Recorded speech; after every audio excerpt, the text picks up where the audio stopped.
welcome, welcome, welcome. On behalf of Beyond Baroque Literary Arts Center, I'd like to welcome you all to our What Books Press reading. Yes, please, give it up. My name is Jimmy Vega. I'm the Assistant Director of Beyond Baroque. I'd like to start, thank you. I'd like to start by acknowledging Beyond Baroque's presence on the traditional, ancestral, and unceded territory of the Tonga peoples. We acknowledge the wrong done to these peoples through settler colonialism, genocidal practices, and the violent disposition of their land. And as an arts organization, we're here to uplift Indigenous communities, their stories, and cultures. For those who don't know, Beyond Baroque is Los Angeles' oldest literary arts center, located in Venice, California, founded in 1968, first as an experimental literary magazine before reimagining and becoming the institution we know it as today. We're based out of the original Venice City Hall and support writers and help cultivate new writing through our extensive program of writing workshops, readings, and performances. We're currently offering a number of workshops online via Zoom, such as our free weekly Monday night fiction workshop facilitated by Raquel Baker, and our historic Wednesday night poetry workshop currently facilitated by James Cushing, who's in the house, yes. We also have a number of paid in-person workshops. In fact, tomorrow we'll feature the poem as an object, constructing poems through the page with Kelsey Bryan Zwick. And later in June, we'll feature Chancla Cartography, a prose workshop with Caribbean Fragoza, to name a few. Aside from our workshops, we offer several readings throughout the year. Tomorrow, in collaboration with Letras Latinas, we'll feature the Los Angeles Review Latinx Digital Poetics and Electronic Literature Folio, showcasing groundbreaking digital anthology of new work by Latinx writers. To help us celebrate the evening, authors Vicky Vertiz, Anthony Cody, and Luis J. Rodriguez will be offering responses and showcasing their own work. And next week, we'll be inviting authors from Addie Magazine and Kaya Press to celebrate the launch of Addie Magazine's latest issue, featuring authors Kaiming Chang, Cynthia Dewey Oka, and Taz Ahmed, to name a few. So please definitely come back to all of that. Visit our website, beyondbaroque.org, for more information. And finally, we offer several memberships to Beyond Baroque, starting at $60 for an individual membership. And as all of you might know, these memberships help us continue to offer free programs like today and some of our free workshops as well. I do want to give a big thanks to our wonderful staff, our executive director, Quentin Ring. Yes, give it up. Our programs coordinator, Yvonne Salinas, and our interns running things in the bookstore, Genesis Perez and Catherine King. And last but not least, our man in the booth, Eric Alberg, please. And big thanks to all of our readers tonight. Thank you to Gail, Gronk, to Jan, to Ash for all your work and all your inspiration. And let's just get into it, folks. First up, we have Ash Good, the author of Us Clumsy Gods, co-founding editor of First Matter Press in Portland, Oregon, and a reader for Frontier Poetry. Their writing has been nominated for Best of the Net and appears in Fault Line, Cimarron Review, 45th Parallel, Chautauqua, Bird Coat Quarterly, Voicemail Poems, and others. We do have Us Clumsy Gods in the bookstore. Please pick up a copy if you haven't already, and give it up for Ash Good.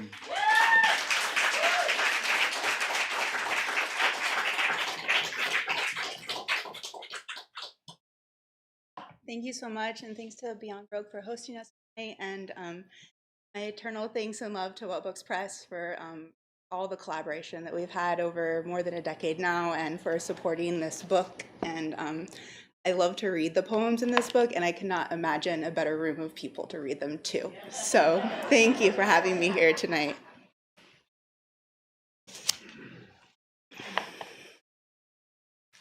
This is what I will tell them. 1. According to my astrological chart, the wounded healer is half human, half beast, and I have a talent for blurry binaries.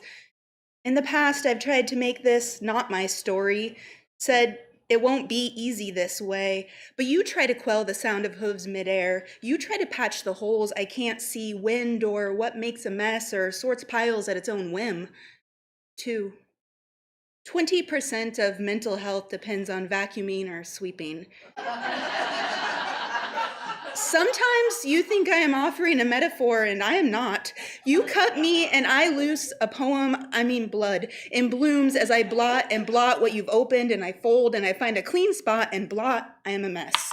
And as hard as I try not to make a thing of a mess, there in the pile of napkins, a Rorschach. 3. Cells oxidizing and haunted by, blessed with, meaning. I keep a strobulus next to the books to remind much of this, smarter than us. Follow it back to its origin, but don't stop. Some other thing grew the source material or concocted the ingredients in a laboratory or other. If you point and say fractal, I'll say, have you ever ate acid, sat on a curb under a streetlight? 4. And held a pine cone? Fuck, man, the whole tree is in there, the whole tree. And you say, yeah, and when pine cones get warm, they open. I didn't know it was based on heat, but it makes sense.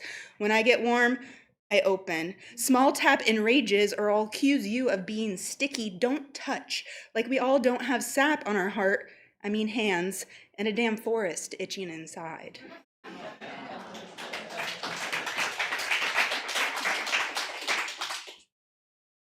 Sound of stay and grow comes out of the same mouth after Major Jackson. 1. Let me begin again. Soft parts out, pinchers plush and unserrated. I am full of easy ways to depart my known body. Slowly examine misgivings while turning the shells in space. Reader, I should have warned you. We are tender and distracted. This time, let me be 3 futures ahead with no grit lost fast forwarding. I'll be clear. I am siphoning invasive desires out of my groundwater, spilling them back into lost and found. Is this yours? Did you dream of being a prodigy or savant or mother? I dream and dream textures and aperitifs and flights and revelations, and not a crumb leaves me hungry to conjure, so in some sense not even dreaming. Here in this flickering picture, left explainable only to alter, let me begin again by bowing in a confession. 2. I wish the evaporated places that shaped me were bottled somewhere, corked and labeled, so on a quiet weekday morning, I could slip unnoticed into my first apartment. Yellow chandelier earrings, exact in slit of light on record player, how purple the gladiolas. Sometimes I'd go back and slide open Auntie's kitchen drawer, 2 in, for the orange-handled scissors. Or I'd wait for the smoke, heavy in the high planks of Uncle's cavern, to hit my nose, or I'd sit in rain-humid breezeway, back against rough red brick, and marvel at how long my legs are now.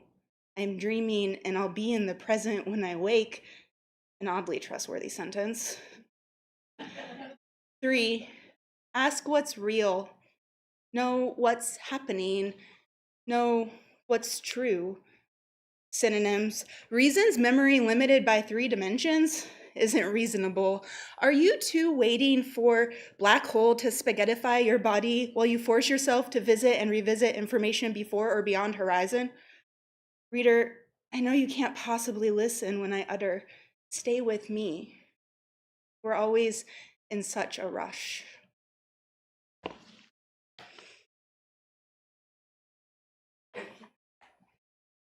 What I apprehend of time travel. 1. Grandfather's 25-year-old cactus blooms a new flower. African violets endure up to 50 years. It is so much pressure to care for the plants of a ghost. Can you tell me who even has only one phantom? Raucous over here, spirits tip pots over. I can live off petrichor. Do my best not to prick myself, at least not in the same place again. 2. I know too much of invisible. Love, poison, never catch first rain on my tongue.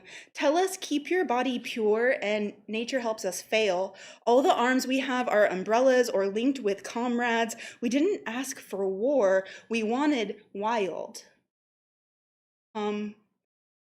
Look through the moan, ask, is it even mine? Monsoons roar, small feral sounds look for our mouths. 3. We will be sharp with our mothers. Even after tarot admonishes, soften a heart. Yes, you, child, gifted vocabulary, trauma, epigenetic healing. Wail at your responsibility. Be imperfect. Reduce harm. Start with bird spikes, bumps that stop sleep, signs that lie. This place is not for. Howl at pleasure. Admit we have all been a pigeon and a tired person. 4. You will stir for before, barbaric past, before in Eden, before I could touch them, before now, now, after, before. Not tall enough to reach Auntie's sink, yellow rose, wallpapered French bathers. Now she's an invisible vessel among what is hers, looks over all I water, drink from, care for. This is good. Tell me of the apparition I am, home I protect.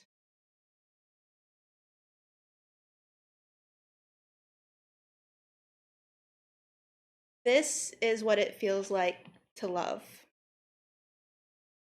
Heaviness slips, sun on deck, sip turmeric, remove socks, cannot so easily loosen ribs. It is so many people when we count to 5, explain how tight a knot is tied, how many worlds fit on a dinner plate. World could be anything, but today is 5 red berry vines. Warm water, neck deep, horizon ripened sunset, well-worn path, past life neighborhood. Small world is legs swinging in shopping cart, ruins of chicken coop. We're not scared of muddy shoes. Let it all get too close. Misplace your rage, rabbit. Fur palms convince body there isn't a sharp thing around. Breathing night lures us out in sound. Golden arches pour light through pink bottle brush blocks from home on Los Angeles sidewalk. Spooked noticing feet bare, and we are here to track in the whole world.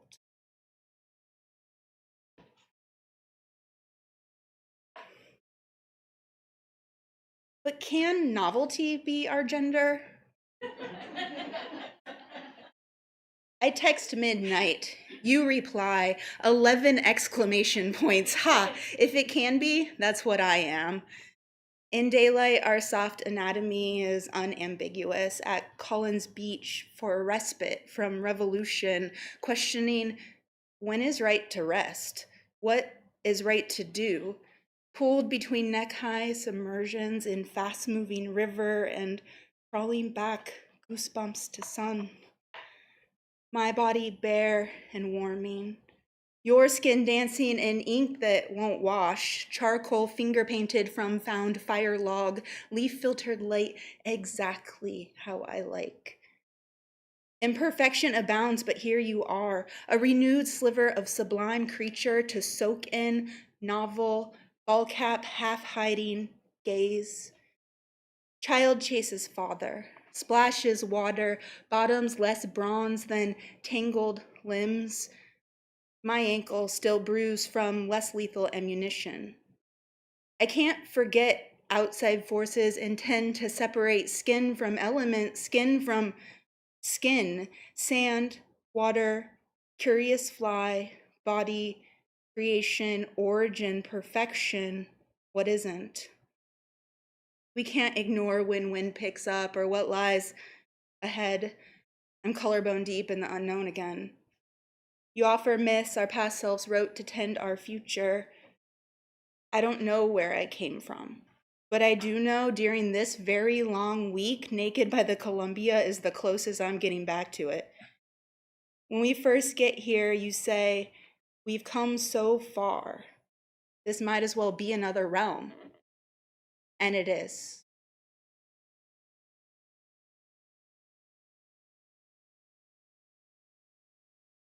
Nothing is stopping us. 1. Can we agree a good poem slays all that came before, only to strengthen some institution of meaning, and there's always someone standing too long in front of the salad greens? Spiritual practice is keep our hands on our own damn cart, but what I really want to write about is impatience. As we hover midair and contorted, arms outstretched for earth, and spines have never bent like this, and no wonder our necks are sore. 2, begging time, do your job, give us something dependable. After all, 60 seconds is a minute, and 60 minutes is an hour, and 10,000 hours makes an expert. And how do we trust in a crisis of zero egress? Sit still while cities decimated, pinprick black holes multiply to gulp another person's sun. Let's just swallow our own suns for safekeeping. It's been so long since we flew anywhere that wasn't astral. Remind us. 3, we climb down from trees gradually, and if you think you're invisible, someone is thinking of you right now. I guess when we die, we care more about being forgotten or how we're remembered, or maybe don't waste time on either. If we careen wildly off these ropes, do we slip into percolating body, or is it dark? How thick is skin between dimensions? Either way, I imagine we hear thrum of small wet frogs. 4, while we're stuck, let's write letters that speak to the world of what already squeezed out through the door. Dear you, I cut lilacs from Mama's yard and wasn't going to stop, but car pulled itself right, and my palms are itchy on cut grass clearing your headstone. Mount St. Helens Sentinel, gunpowder light explodes through dug firs, and nothing is stopping us. We can feel our hearts here. It hurts, but we feel our hearts.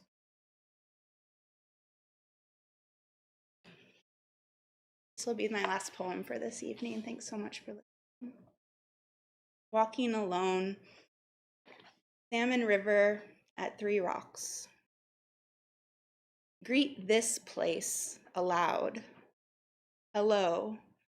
Tender hello is doorway to prayer, is doorway to song. Move through winged trill, waterfall trickle, gravel crunch.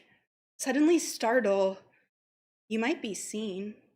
Someone might come upon you, strange person, hand recklessly on breastbone as luxury fits in the world. Emerge from domestic rainforest to ocean-mouthed riverbed. Calm sands tidal indents until shape of coast, one more line on your body. Aren't vapors whirling above your own mind all around, patterned and dancing, right there your anemone heart, clenching when provoked, even by gentle, curious touch. And here shell you outgrew, and there your honed beach log smooth by turmoil. Throw yourself on the fire.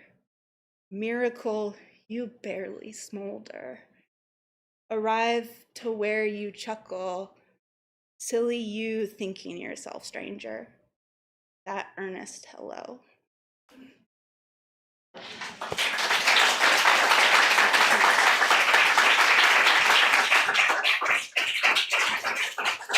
Ash good, folks. Give it up.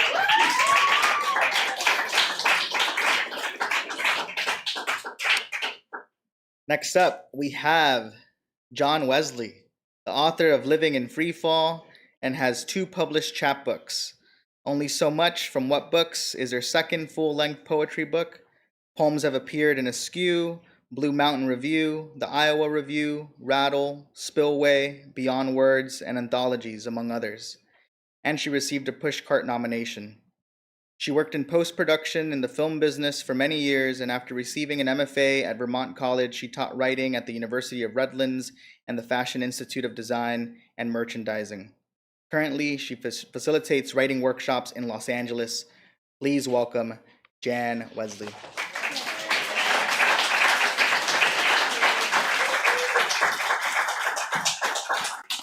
Thank you all. In case you want to know whether you're at a poetry reading, listen to Ash. That was fabulous. I'm going to keep everything very simple so I don't go on and on, but Jimmy, Quentin, beyond Baroque, beyond words of thanks. So.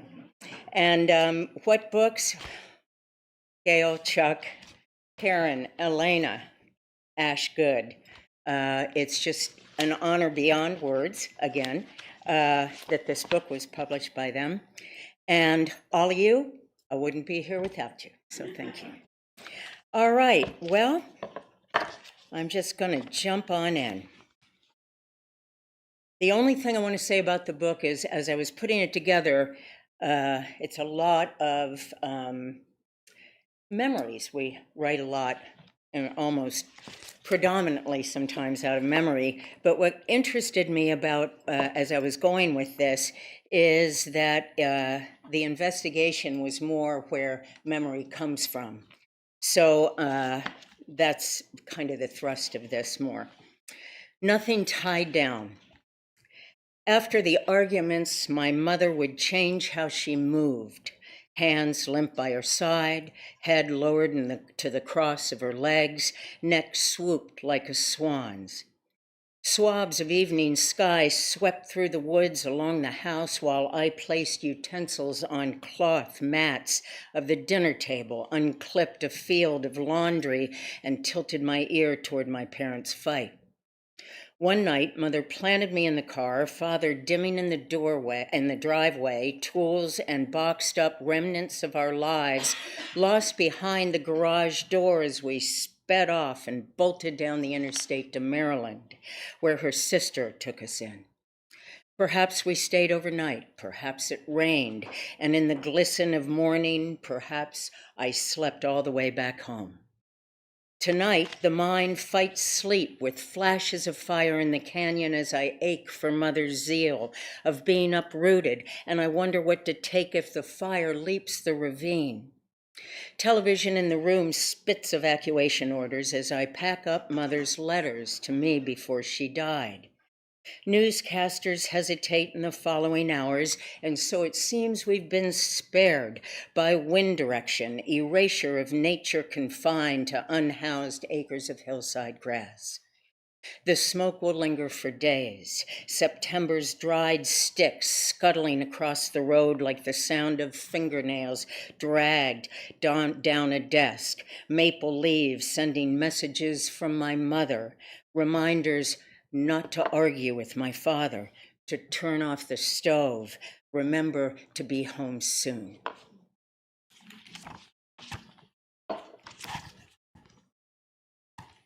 Elegy 2, Knowing. My mother is dying and I am the only one who knows it.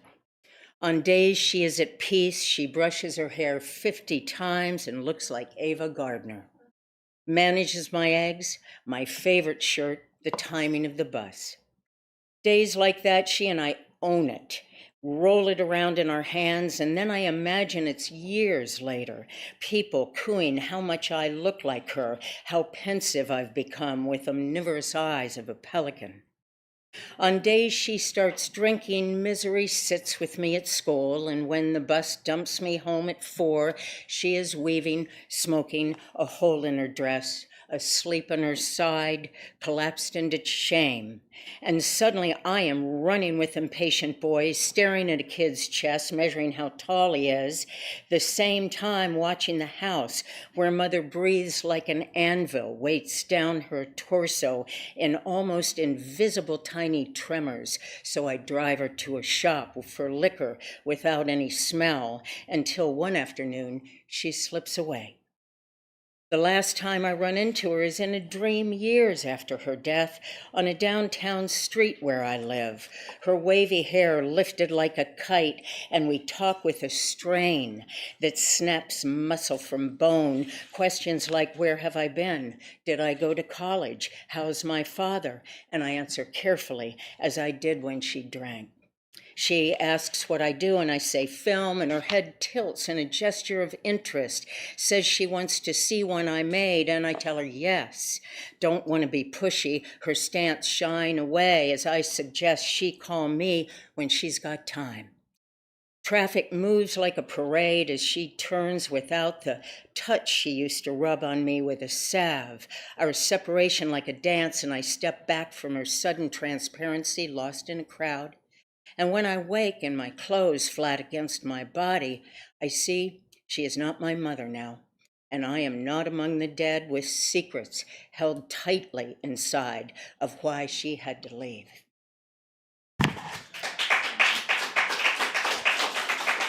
Thank you. Thank you. I just have to say that Gail probably doesn't know this, but this poem is what spurred me on to submit some poems for publication. We were in a workshop together, and she wrote a really, really nice comment on it, and I thought, that's it. I'm going to do something with this, so thank you forever. That lingering need for ritual. Back then, as we say these days of those days, the world was open, revolving, the body in masterful form when a stretch of tendons attached to solid bones could get me to another family holiday. Garden sprouts, hidden single seeds, and corners of the earth peeled back to reveal science like small animals studied in careful hands. Soon the century changed, and we lost sense of the risk of uncalculated danger the way a child might mangle his fingers in a toy. We lose sight of forests, and the land is laden with theft and short breath behind the throat, no end to strip-mine streets where someone's dinner lies tilted in the garbage. This holiday of thanks comes with excess food, frozen streams of cars loaded with ritual offerings, the leaves on trees turning red, yellow, and dropping when they're through. I don't get soothed by turkey or lulled by tryptophan, the armor of football on TV, unable to protect us anymore from family silence and squabble, and we collapse into drunkenness, expecting to be forgiven once again. I ramble off somewhere between dessert and sleep to a steamy motel by the beach, and a man lazes on the chilly sand. Like a habit, we slide a card to enter a room, the smell of him leading me to our brief reunion. I know this kind of escape is cliche, but when my mother took her life, I couldn't find solace in family commiseration and reasoning, so I found men who expected nothing except flesh and lusty animal sounds, a frenzy of the body being hushed and calmed by whispers of a stranger. He and I lean in the doorway, and the moon shapes itself into a half dome along the horizon, our hands resting on tapped-out stomachs, our heads fallen back to breathe in 100,000 stars a minute.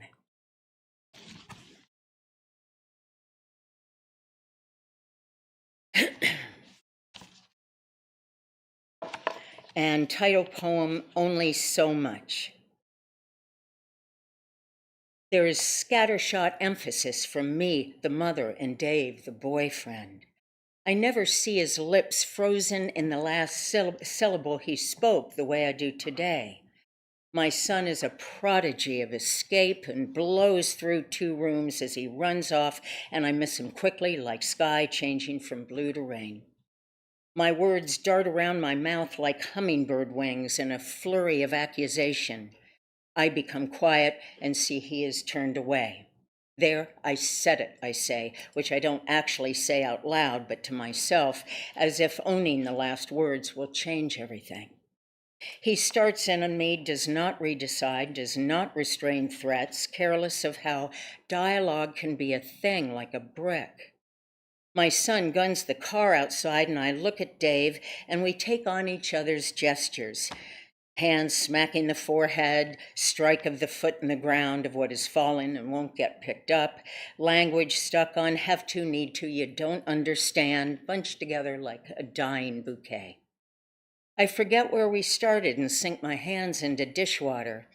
I see how the morning has become a scrim across Dave's eyes, and soon he will see something else as he walks to a separate part of the house where he and the dog will tussle and pant away demons.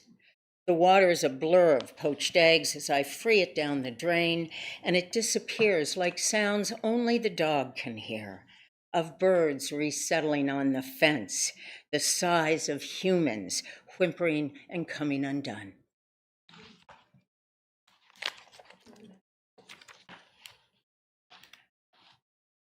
Okay, now we're really talking about the past. In 1968, the highway ambles north, a lesson in perspective as we sway to a trio of guitar chords that make the player's mythical bass line cutting like a dagger through cigarettes and pot, erratic breathing. We stop for food, call a friend from the tall glass booth leaning on the side of the road who tells us the coastal college is crawling with rebellion. Class is empty of students spending first semester in the streets, police landing nightsticks that open flesh, and no one fast enough to get away from tear gas. The boy in our car sleeps like the dead, the driver says, aiming us straight to the Canadian border on the boy's birthday, his unlucky number sending him to the draft, to Vietnam, secretly to Cambodia and Laos. The afternoon gets muggy and drowsiness makes us roll down windows, shaggy hair streaked by the wind, when the music stops, as if the road is ended. Someone's voice throaty and solemn to interrupt the numbing hum of tires, to announce that Martin Luther King has been shot. The car drifts to the side of the road. The boys in the back seat rush into sudden clutch like trying to stop human plummet from a cliff. Perhaps the man yammers on.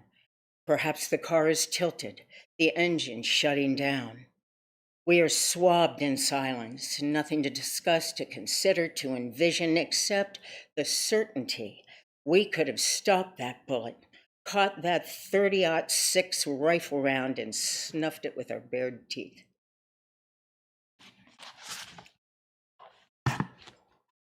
Right. This is to everybody who couldn't take it. Edible wallpaper. The day is muddy in my mouth. A fight breaks out next door, and I imagine Annie in the roomy tub, bubbles up to her neck, knees jutted through gentle water, pencil stuck through her raisin black hair. I reach for the bathroom door, its threshold seeming to be off its hinges. No suds, no flesh peeking into the air, porcelain sinks studded with sullied red wads of cotton, a flitter of the smell of witch hazel, threads of blood dusted on white linoleum floor, glossy as a china plate. I bump into Annie like she is a sack of dying fruit. Mirror cracked, her body falling against the wall, covered by furry, flowered wallpaper, arm lost above her, like she needs to keep the ceiling off the floor. I can almost feel the drug pulsing through her, touching every organ, and I pull my sister to me, the weight of her like a statue dragged from its base, cradle her until the siren closes in, until I know they have come for us, and it does come. Ambulance clipping the lawn for neighbors to see, rush of men to the floor with medical gear, flying out of bags like birds out of cages. The red truck rockets through town with the man who doesn't drive, side by side with Annie, as my heart disconnects from her terrible choices, and I hold my breath, hold her limp hand that pushed in the drug, paramedics adjusting IV and oxygen like she is a bomb to be diffused, as if the looming act of pumping her empty could return a failing system to its normal living function, and the air that flushes inside me now is more smother than relief. every nerve waiting for the next time, waiting for this time to be undone.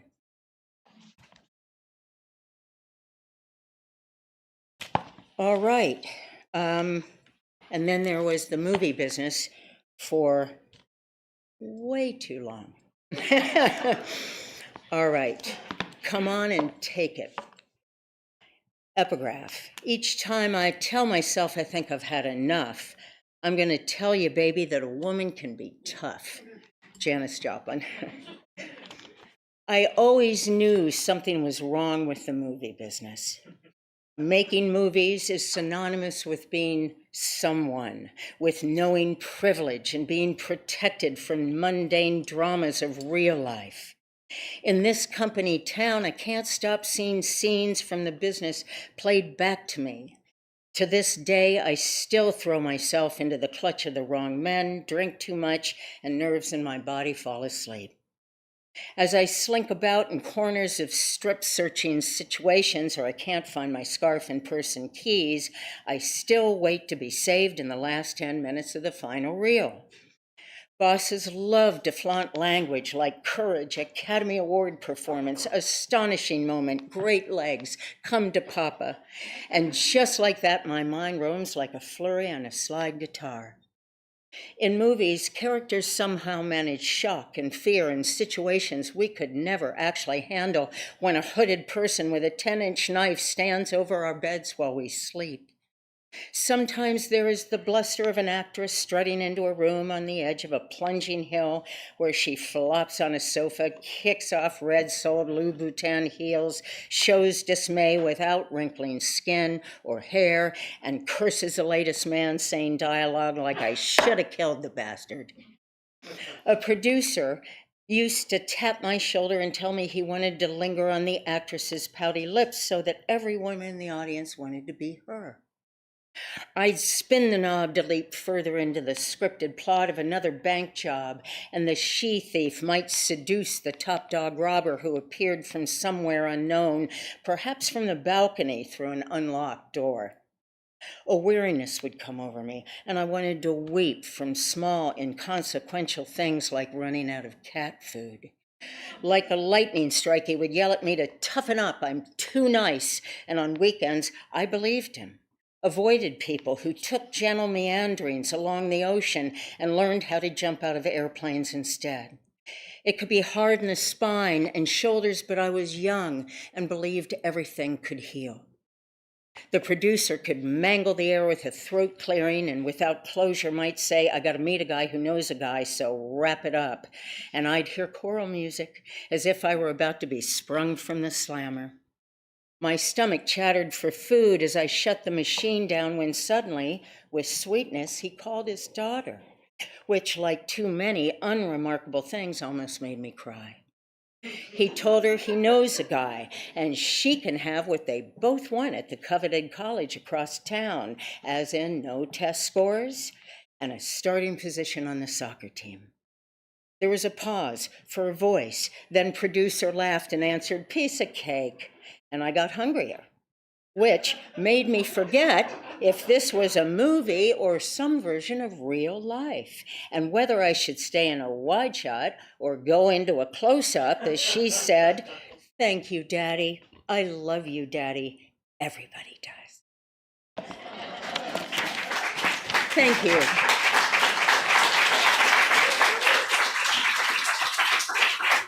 Please give it up for Jan Wesley, folks. And we do have only so much in the bookstore, so please make sure to pick up a copy. All right. Gail and Gronk. Gail Wronsky is the author, co-author, or translator of 16 books of poetry and prose. Her latest collection of poems, The Stranger You Are, with artwork by the renowned artist Gronk, is recently out from Tia Chucha's Press.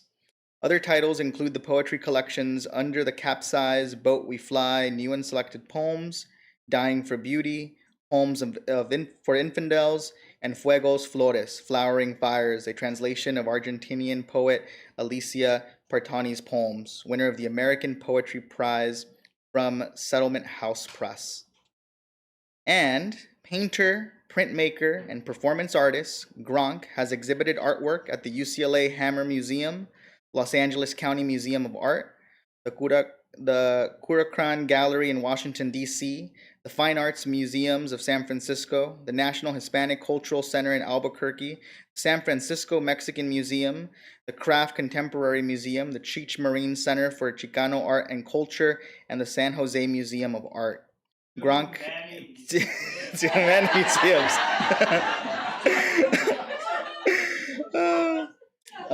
He is a founding member of ASCO, a multimedia arts collective of the 1970s, and a member of the Glass Table Arts Collective.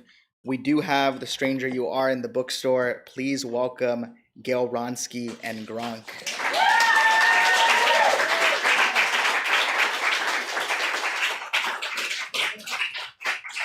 Hi.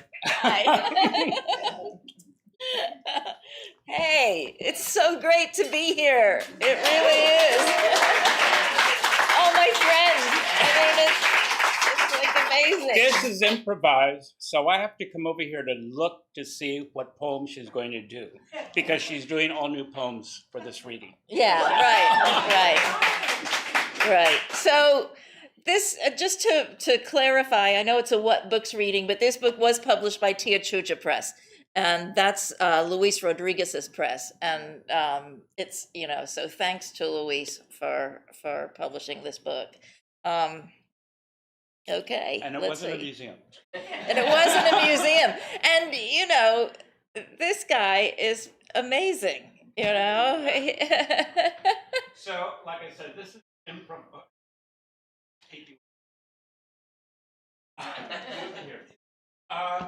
Yeah, this is kind of a response to poems at USC a couple of weeks ago. We didn't know it was going to be successful or not. It all depended on that day. We don't know if this is going to be successful or not. Okay, so we're going to give it our best.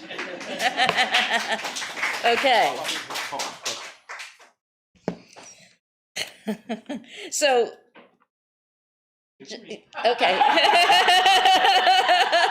All right, I'm not going to talk anymore. I'm just going to. No, go ahead. Okay. I feel like Tom Hatton. Do you remember him from the Popeye show? Where they would do a squiggle and he would do a cartoon and some stuff. That's how I feel. And I've shown it at all those museums. As far as weird energy goes, I'm your guy. My brain is a museum of stones. Even when we feel this way, like jaded masonry, we are things through which the stream of existence flows. And yes, I've read the poems you left me. You can tell I like them. My jade gray teeth are glowing. All right.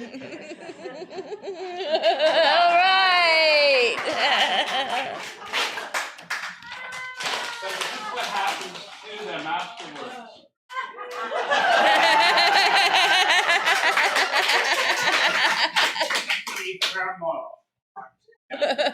Ephemeral art, right? It's all ephemeral. There you have it. You took your daily dive into the lake inside you. When you surfaced, you said, "Nobody knows who the dead are. That's the source of their power over us." Well, there you have it, I said. Your eyes are like these stones, you said. I found them in the caves at Lake Bottom.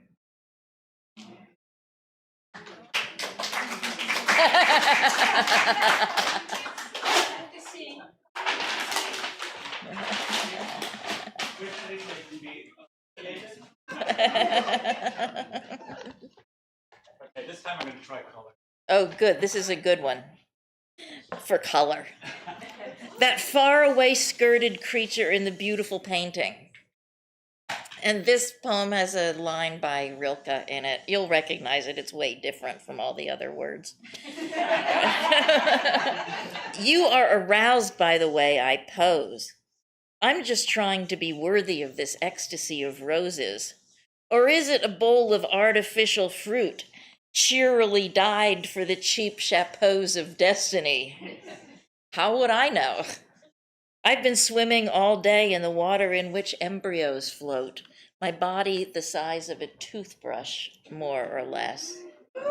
Hey, Red. We should be doing 100 of these.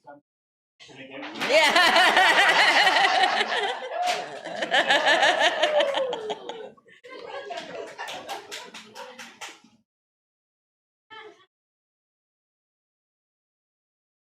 It was a needy day. I was thinking of leaves and feet, how they arch, and necklaces. There were commas and semicolons of light in my brain, both inscrutable and excruciating. I was really sad about the whole perishing thing, how it makes it all seem so ad hoc. And then a leaf fell to my shoulder, giving me the benefit of a seasonal metaphor. And time began again. I saw the pain on your face and thought of something positive to say to you about this little moment of uncertainty and grace.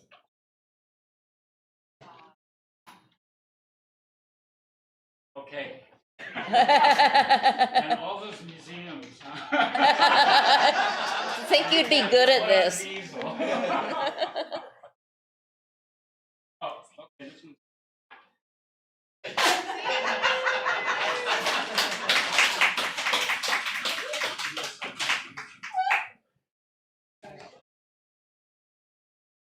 Gronk, can you leave them for a sec when you're not standing in front No, I can't. Okay. Landscape with afterlife everywhere. Oh no. Don't worry, it's all those museums.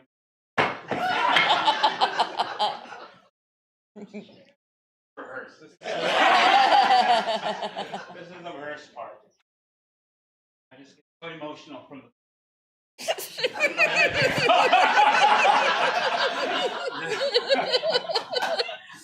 There's just- Some part's just the notion.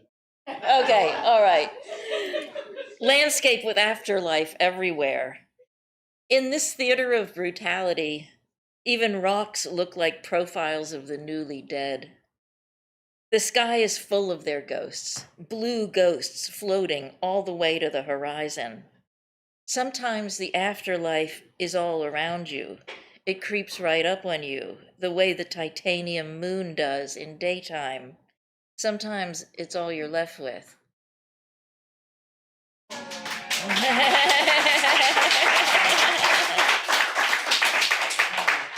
And if you hold on to them, I'll sign them out. You hear that sign? Yeah, I know. How many poets? These are a bunch of poets, I'm telling you, man. They're the best audiences anywhere. Poets, yay. My epaulets are on fire. I like that. Yeah. Oh, I'm so glad. No, I like them all. Oh, I didn't know. My epaulets are on fire. And the person inside me is frightened. The flames are vertical. Two wavering spirits standing upright in their graves. The silence here is like science and aseptic. And the person inside me is dying to pat me on the back. I'm a poet. This is to be expected. If only we had a pair of asbestos gloves. If only we had arms.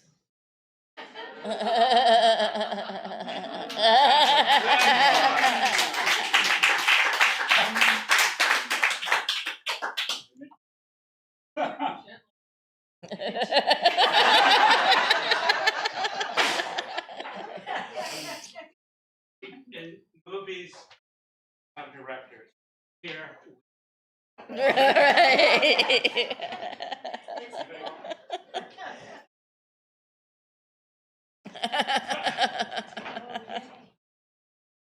The poet tosses scraps of paper into a lake.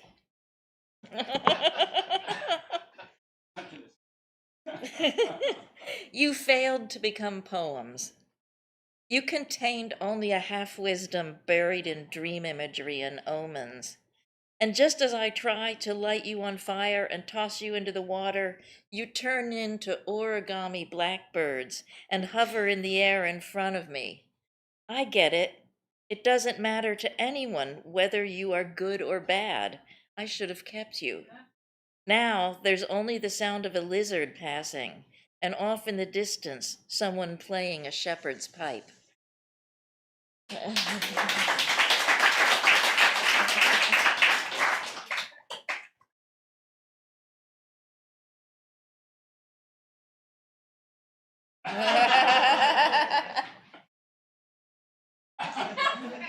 Usually.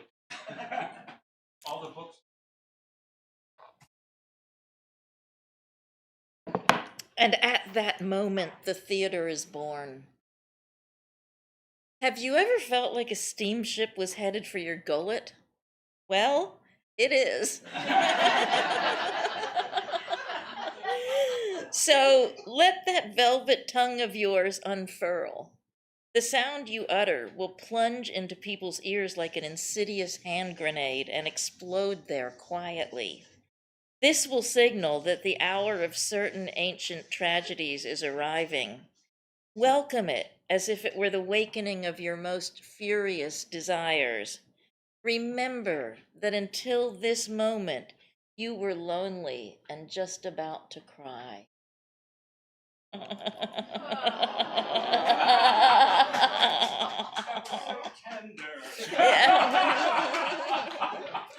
I cover it all, Gronk. I got it all covered.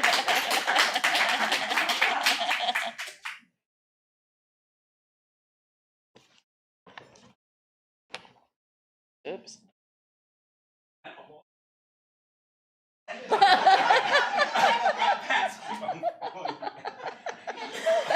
I knew I was missing something. Jesus. That's another poem for you. Yeah, the belt poem. That answers that. You're an elegant hand holding up a bouquet of black flowers. I'm a stick figure of a person with flames on the top of my head. I love you because you're flammable. You love me because you haven't read the warning labels. Someday, like all good ideas, will be forgotten. But meanwhile, we live here on a planet called yesterday. It dies every night. Okay.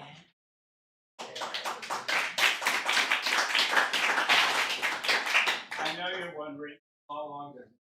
Yeah, right.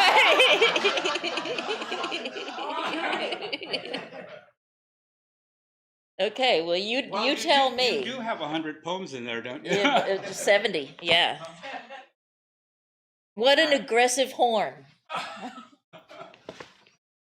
That one, yeah. Were you planning to skewer me? It won't be the first time. Do you remember, my love, those days when we thundered across the savannah? Do you remember reading Baudelaire as we languished in opium and poetry? We were so simpatico.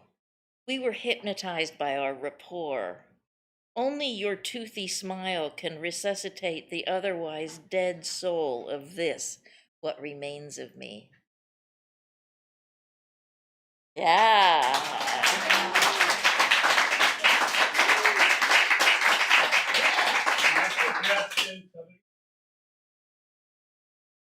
Ready to go.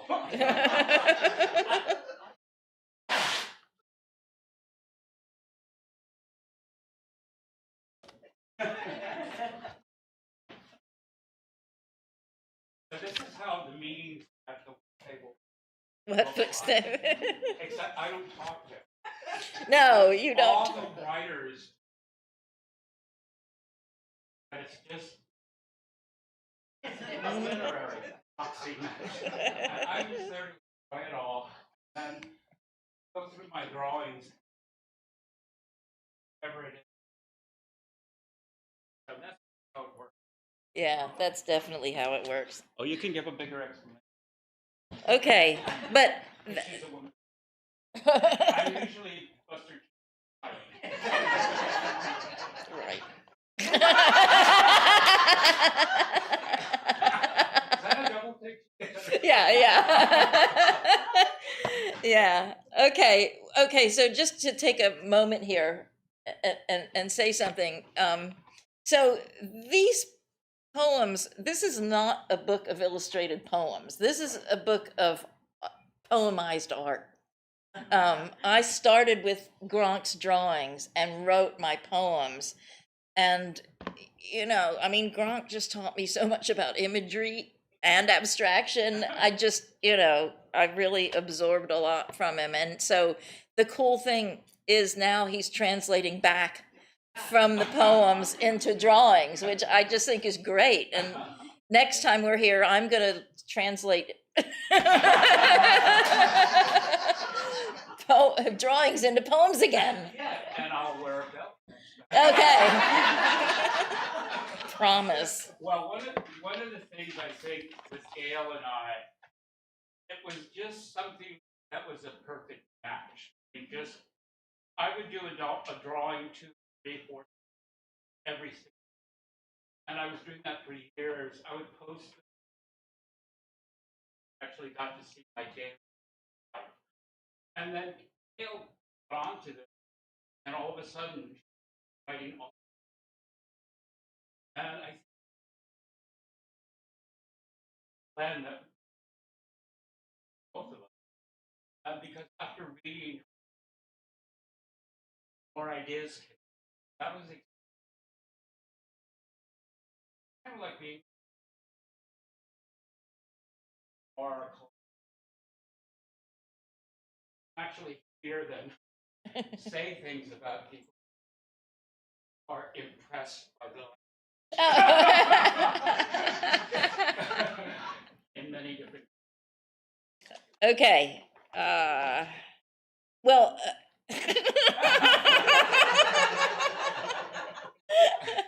I just want to say that the first moment I knew that Gronk and I had something in common was when I walked into his loft and saw that he was reading a book of plays by the Russian absurdist Wittgenstein.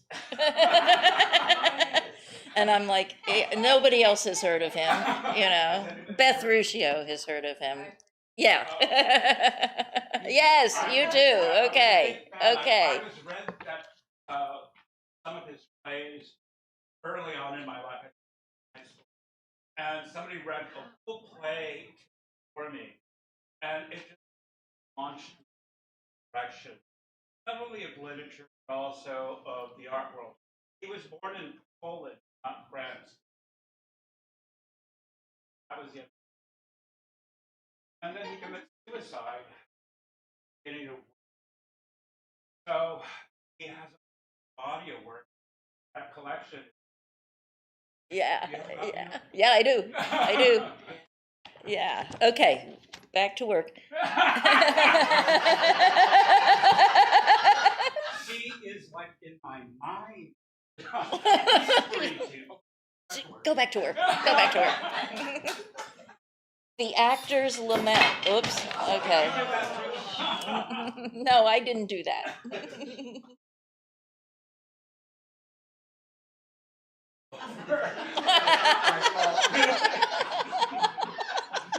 Now everybody's gonna be looking.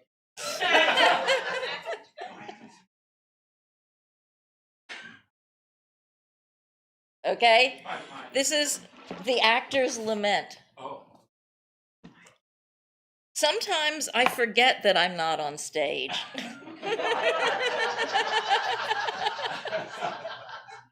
Or the opposite happens, and the blood of the real clots up the icy performances of my nervous system.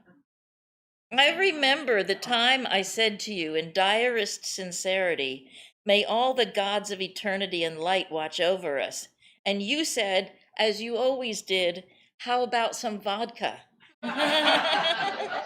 Were those just lines in a play? Would you like a cup of coffee? Its red steam is dancing like a bendy man in front of the tragic blue mask above my shoulders. Yay. Okay, I'm looking for my Lorca poem.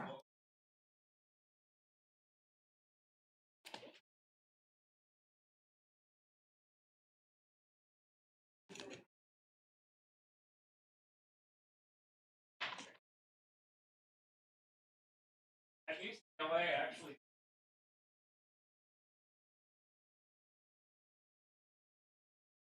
reminiscent Hollywood writer was plus grade, other than typewriter, through the paper. That was kind of what I wanted to read. Now it's like, I'm in the museum.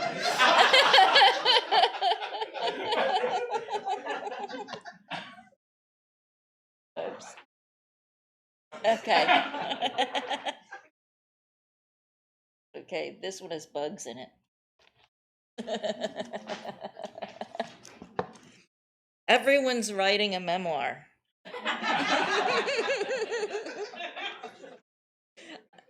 Don't get me wrong, there are worse things.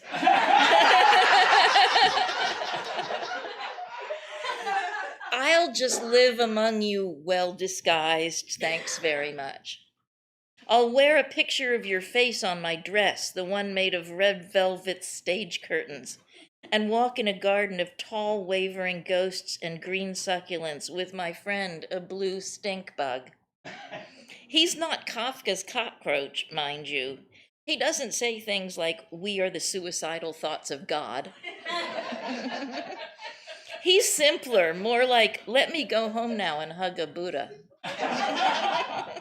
I'm a simple person, simply trying to poeticize my way out of all this disaster. Kafka's bug says, "Only the madman's lies are true." Sometimes he whispers in hyperbolic non sequiturs.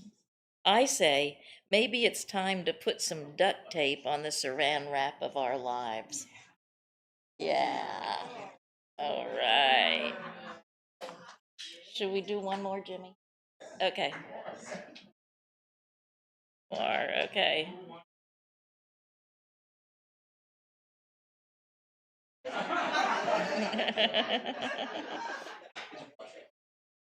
Okay, I'm gonna do two more if that's okay. You'll be wearing white gloves, right? Okay, two more. Oh, we're doing Okay. These things happen, Federico. This is a poem with Lorca in it. The day I came to the red cave where poems are born, wearing my best black dress, you were inside, and we agreed that although the exquisite glimmer of eternity shines in the depth of all suffering, we were tired of the constant throbbing of police cars. We were tired of the mass-produced melancholy of these days. We agreed that words that had once been torn bleeding from our hearts now seemed void of meaning. "May I come in?" I asked. "Yes," you said. That word, as pure as a bird's song, almost startled us both. And I always think her poems are talking about me. But everybody has to remind me, no, bro. All of them. It's about Well, they are about you, but if I said that, Chuck would be so jealous. Okay, well, this is the last one, Clown Pants.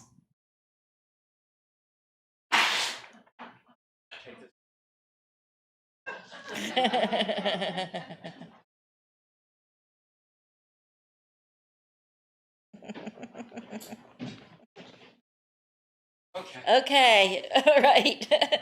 Don't do it. Don't fall off the giant clown pants of life just because you're having your picture taken. See, right here, I'm giving you the benefit of a metaphor. It's what I do. That and warn people not to talk shit about poets.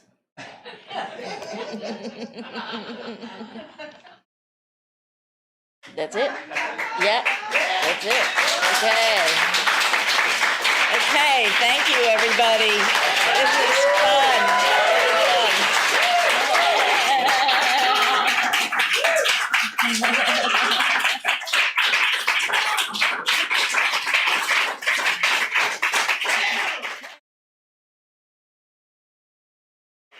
Since there's such a response, we're going to go through all 100 of these poems right now. So you're going to have to stay put. Yeah, right. If you And wanna I've got talk- more. And if you want to talk about what books, this is the perfect point to. Oh, they all know about what books. Jimmy, is there wine out back? Yeah. Okay, yeah, so that's what I just wanted to say. Just hang around, get some wine, it's out back, and thank you so much. Buy the book. Thank you so much for being here.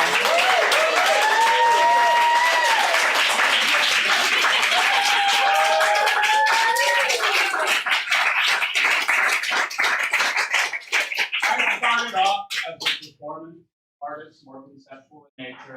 I got known as a painter because I opened my mouth and said I want to do a painting the size of a football field. And Mocha said, okay, go do it. Oh my God. And so I did it, and all of a sudden I became a painter. So year after year, I was doing all these different things. And then a director, Peter Sellers, who lives in the neighborhood here, asked, would you like to do a Stravinsky piece? I said yes. Would you like to do a play by Jean Genet? I said yes. Would you like to do an opera? I said yes.